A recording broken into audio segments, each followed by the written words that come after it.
या संदर्भात अधिक बोलण्यासाठी पुढारी न्यूजचे सल्लागार संपादक सचिन परब सर आपल्या सोबत आहेत। सचिन परब सर, 2014 मध्ये देखील मनसे आणि शिवसेनेने एकत्र यावे अशा प्रकारचे प्रयत्न झालेले होते।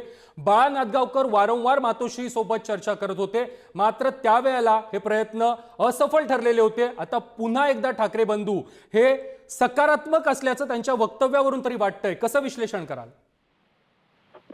ठाकरे बंधूंना आम्ही एकत्र आहोत हे सांगण्यासाठी सकारात्मक म्हणजे निदान सांगण्यासाठी तरी एकत्र आहोत असं सांगण्याशिवाय दुसरा काही पर्याय नाहीये।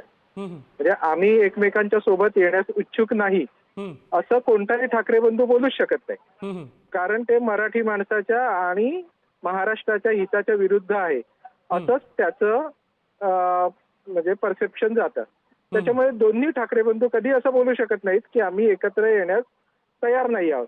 त्यांना जर प्रश्न विचारला की तुम्ही एकत्र येण्यास तयार आहात का, तर ते असंच म्हणणार की एकत्र येण्यास आम्ही तयार आहोत, आमच्याकडून प्रॉब्लेम नाहीये असंच ते दरवेळेला सांगत आले आहेत। त्याच्यामुळे आत्ताचं एक पाऊल जरी पुढे टाकलेलं असलं म्हणजे अधिक स्पष्टपणे दोन्ही ठाकरे बंधू बोललेले असले तरी हे कितपत प्रत्यक्षात येईल याच्याबद्दल शंकाच वाटते आहे।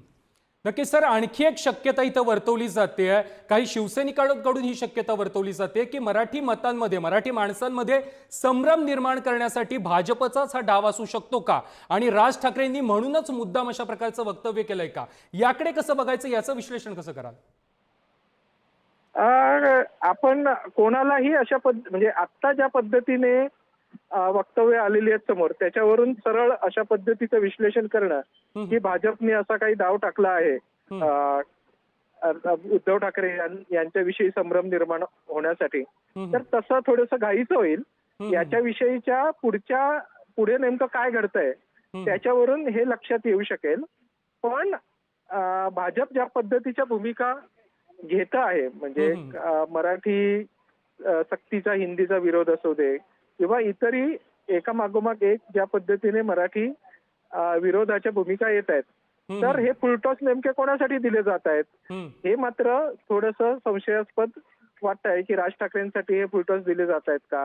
पण अजून निवडणुका किती लांब आहेत त्याच्यावर त्याचा फायदा कोणाला होईल, शिवसेनेला होईल की मनसेला होईल, शिवसेना म्हणजे उद्धव ठाकरेंच्या शिवसेनेला होईल की मनसेला होईल ते बघावं लागेल। विशेषतः मराठीचा मुद्दा हा लोकसभेला आणि विधानसभेला उद्धव ठाकरेंच्या शिवसेनेला फायद्याचा ठरला होता असं दिसून आलं होतं, पण आता मुंबई महानगरपालिकेच्या निवडणुकीत तो कोणाला फायद्याचा ठरू शकतो ते बघावं लागेल। नक्कीच नक्कीच सचिन सर, धन्यवाद तुम्ही या केलेल्या सविस्तर विश्लेषणासंदर्भात। महाराष्ट्राच्या राजकारणामध्ये आता नवीन समीकरण जुळणार का हेच पाहणं महत्त्वाचं आहे। राज ठाकरे यांनी दिलेल्या ऑफरला सध्या तरी उद्धव ठाकरे यांनी सकारात्मक प्रतिसाद दिलेला आहे, मात्र काही अटी देखील त्यांनी घातलेल्या आहेत। भाजपसोबत तुमचं हित आहे की माझ्यासोबत हे एकदा ठरवा, अशा प्रकारचं वक्तव्य उद्धव ठाकरे यांनी केलेलं आहे। मात्र राज ठाकरे यांनी दिलेल्या युतीच्या टाळीला देखील उद्धव ठाकरे यांनी सकारात्मक प्रतिसाद दिलेला आहे।